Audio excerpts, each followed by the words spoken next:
ఓం నమ శివాయ. మహాశివరాత్రి విశిష్టత ఏమిటి? ఆ రోజు ఏం చేయాలి?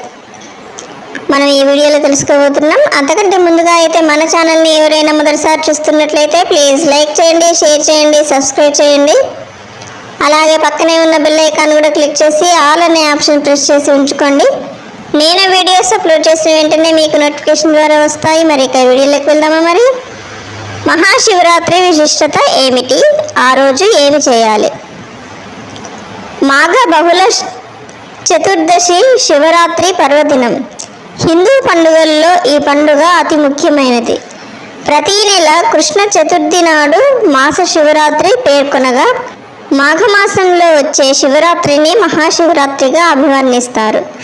మాస శివరాత్రి రోజుల్లో శివునికి ప్రత్యేక పూజలు, ప్రార్థనలు నిర్వహించినప్పటికీ మహాశివరాత్రి మరింత విశిష్టంగా ఆరాధనీయమైన విధంగా భావిస్తారు. మహాశివుడు సాకారమైన మూర్తిగాను నిరాకారమైన లింగంగాను పూజలను అందుకుంటాడు. శివరాత్రి రోజు ఉపవాసం ఉండి జాగారం చేస్తే సమస్యలు నివారింపబడతాయి, కోరికలు కూడా సఫలమవుతాయి. పెళ్లి కాని వారికి పెళ్లి అవుతుంది. తెలిసి తెలియక చేసిన పాపాలన్నీ నశిస్తాయి, సద్గతులు లభిస్తాయి. మహాశివరాత్రి రోజున ఉదయాన్నే లేచి తలస్నానం చేసి పూలు ఫలాలతో శివునికి పూజ చేస్తారు. ముఖ్యంగా శివునికి ఇష్టమైన నమఃశివాయ అనే పంచాక్షరీ మంత్రాన్ని పఠిస్తారు. ఇతర రోజుల్లో గుడికి వెళ్ళకపోయినా ఈ విశేష దినాన మాత్రం అందరూ తప్పనిసరిగా వెళ్తారు. అభిషేకాలు, పూజలతో పరమశివుని ఆరాధిస్తారు. భక్తుల పాలిట కల్పతరువు అయిన శివునికి ఈ విశిష్ట దినాన రోజంతా ప్రత్యేక పూజలు జరుపుతారు. రాత్రి కూడా దేవాలయాలు తెరిచే ఉంటాయి. పూజలు, భజనలతో శివనామం మారుమోగుతుంది. ఈ పర్వదినాన లింగాష్టకం, శివ పంచాక్షరి జపిస్తారు. దీపారాధన చేసి భక్తి ప్రపత్తులతో రుద్రాభిషేకం చేస్తారు. శివ పార్వతుల కళ్యాణం చేస్తారు. పూజలు, ప్రార్థనలు, అర్చనలు, అభిషేకాలతో ఆరాధిస్తారు. శివ స్తోత్రాలు, భక్తి గీతాలతో మహేశ్వరుని ప్రార్థిస్తారు. రోజంతా పరమేశ్వరుని చింతనలో గడిపి రాత్రి జాగారం చేస్తారు. శివరాత్రి పర్వదినానికి ఉపవాసం, జాగారం ముఖ్యం. మహాశివరాత్రి వ్రతకర్త గురించి తెలుసుకోబోతున్నాం. ఒకనాడు కైలాస పర్వత శిఖరముపై పార్వతీ పరమేశ్వర్లు సుఖాసీనులై ఉండగా పార్వతి శివునితో అన్ని వ్రతములలోనూ ఉత్తమమగు వ్రతమును, భక్తి ముక్తి ప్రదాయకమైన దానిని తెలుపమని కోరెను. అప్పుడు శివుడు శివరాత్రి వ్రతమను దాని విశేషాలను తెలియజేస్తాడు. దీనిని మాఘ బహుళ చతుర్దశి నాడు ఆచరించవలెనని తెలిసి కానీ తెలియక కానీ ఒక్కమారు చేసినను యముని నుండి తప్పించుకొని ముక్తి పొందుదురని దాని దృష్టాంతంగా ఇప్పుడు చెప్పబోయే కథను వినిపించను. ఆ కథ ఏంటో మనం ఇప్పుడు తెలుసుకుందాం. ఒకప్పుడు ఒక పర్వత ప్రాంతంలో హింసావృత్తి గల వ్యాధుడొకడు ఉండెను. అతడు ప్రతి ఉదయం అడవికి వేటకు వెళ్ళి సాయంత్రం ఏదేని మృగమును చంపి తెచ్చుచు కుటుంబాన్ని పోషించేవాడు.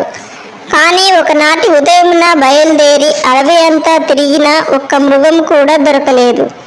చీకటి పడుతున్న ఉత్త చేతులతో ఇంటికి వెళ్ళడానికి మనస్కరించక వెనుతిరిగెను. దారిలో అతనికి ఒక తటాకము కనిపించెను. ఏవైనా మృగాలు నీరు త్రాగుట కోసం అతడికి తప్పకుండా వస్తాయని వేచియుండి వాటిని చంపవచ్చునని ఆలోచించి దగ్గరనున్న ఒక చెట్టు ఎక్కి తన చూపులకు అడ్డంగానున్న ఆకులను, కాయలను విరిచి క్రింద పడవేయసాగెను. చలికి శివశివ అని వణుకుచూ విల్లు ఎక్కుపెట్టి మృగాల కోసం వేచియుండెను. మొదటి జామున ఒక పెంటిలేడి నీరు త్రాగుటకు అక్కడికి వచ్చెను. వ్యాధుడు దానిపై బాణము విడువబోగా లేడీ భయపడక, వ్యాధుడా నన్ను చంపకుము అని మనుష్య వాక్కులతో ప్రార్థించెను. వ్యాధుడు ఆశ్చర్యపడి, మనుషుల వలె మాట్లాడు, నీ సంగతి తెలుపమని కోరెను. దానికి జింక, నేను పూర్వజన్మమున రంభయును అప్సరసను, హిరణ్యాక్షుడను రాక్షసరాజును ప్రేమించి శివుని పూజించుట మరచితిని. దానికి రుద్రుడు కోపించి, కామాతురయ్యై నీవు నీ ప్రియుడును జింకలుగా 12 ఏళ్ళు గడిపి ఒక వ్యాధుడు బాణంతో చంపనుండగా శాప విముక్తులవుదురని సెలవిచ్చెను. నేను గర్భిణిని, అవధ్యను కనుక నన్ను వదులుము. మరొక పెంటి జింక ఇచ్చటికి వచ్చును, అది బాగుగా బలిసినది, కావున దానిని చంపుము.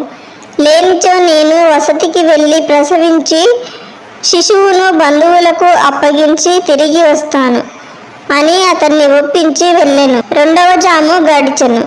మరొక పెంటి జింక కనిపించెను.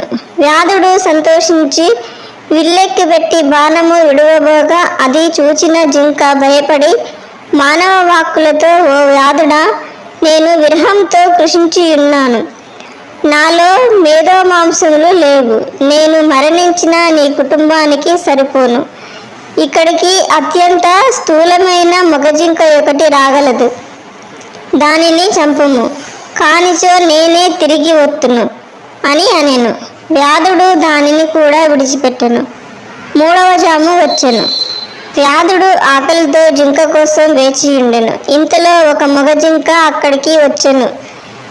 వింటితో బాణమును విడవబోగా ఆ మృగము వ్యాధుని చూచి, మొదటి 2 పెంటి జింకలు తన ప్రియురాల్ని తానే చంపెనా అని ప్రశ్నించెను. అందుకు వ్యాధుడు ఆశ్చర్యపడి, 2 పెంటి జింకలు మరలి వచ్చుటకు ప్రతిజ్ఞ చేసి వెళ్ళినవి నిన్ను నాకు ఆహారముగా పంపుతాయని చెప్పాయని అన్నారు. ఆ మాట విని, నేను ఉదయాన్నే మీ ఇంటికి వచ్చేదను, నా భార్య ఋతుమతి, ఆమెతో గడిపి బంధుమిత్రుల అనుజ్ఞ పొంది మరలి వత్తును అని ప్రమాణములు చేసి వెళ్ళెను. ఇట్లు 4 జాములు గడిచి సూర్యోదయ సమయంలో వ్యాధుడు జింకల కొరకు ఎదురు చూచుచుండెను. కొంతసేపటికి ఆ 4 జింకలను వచ్చి, నన్ను మొదట చంపుము, నన్నే మొదట చంపుమని అనుచు వ్యాధుని ఎదుట మోకరిల్లెను. అతడు మృగముల సత్యనిష్టకు ఆశ్చర్యపడి వానిని చంపుటకు అతనికి మనసు ఒప్పలేదు. తన హింసావృత్తిపై జుగుప్స కలిగెను. ఓ మృగములారా, మీ నివాసములకు వెళ్ళుము, నాకు మాంసము అక్కర్లేదు. మృగములను బెదిరించుట, బంధించుట, చంపుట పాపము. కుటుంబం కొరకు ఇక నేను ఆ పాపము చేయను.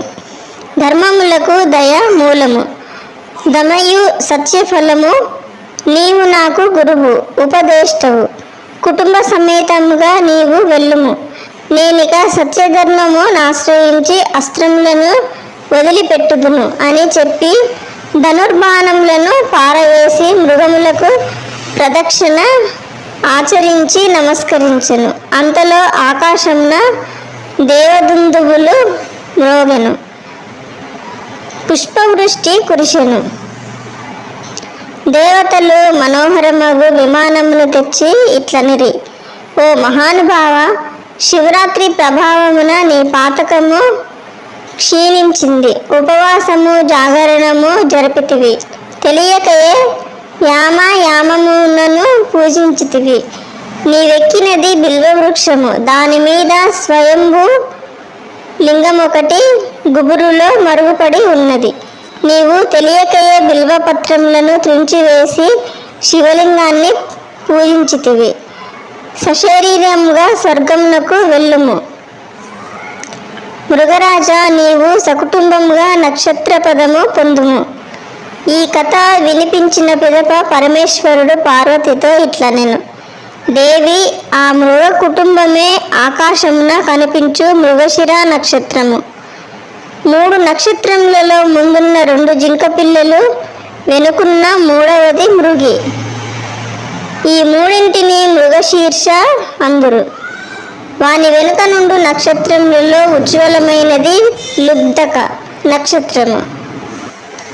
శివరాత్రి పూజా విధానం గురించి తెలుసుకుందాం. శ్రీనగర్లోని మండీ పట్టణంలో శివరాత్రి ఉత్సవాలలో అలంకరించబడిన శివుని విగ్రహం, ఆ తర్వాత బ్రహ్మ, విష్ణువు ఆదిగా గల దేవతలు శివుడిని ధూపదీపాలతో అర్చించారు. దీనికి మెచ్చి శివుడు అక్కడి వారితో, మీరీనాడు చేసిన పూజకు సంతసించి తిని, ఈ రోజు నుండి నేను అవతరించిన ఈ తిథి శివరాత్రి పర్వదినముగా ప్రసిద్ధి చెందుతుంది. ఈ రోజున ఉపవాసము చేసి భక్తితో నన్ను లింగరూపముగా, సాకార రూపముగా ఎవరు అర్చిస్తారో వారికి మహాఫలము దక్కుతుంది అని చెబుతాడు. తాను ఈ విధంగా అగ్నిలింగ రూపముగా ఆవిర్భవించిన ప్రదేశము అరుణాచలముగా ప్రసిద్ధి చెందగలదని చెబుతాడు. ఓం నమః శివాయ. ఓకే ఫ్రెండ్స్, ఈ వీడియో కనుక మీకు నచ్చినట్లయితే లైక్ చేయండి, షేర్ చేయండి, సబ్స్క్రైబ్ చేయండి. Thank you friends, thank you very much.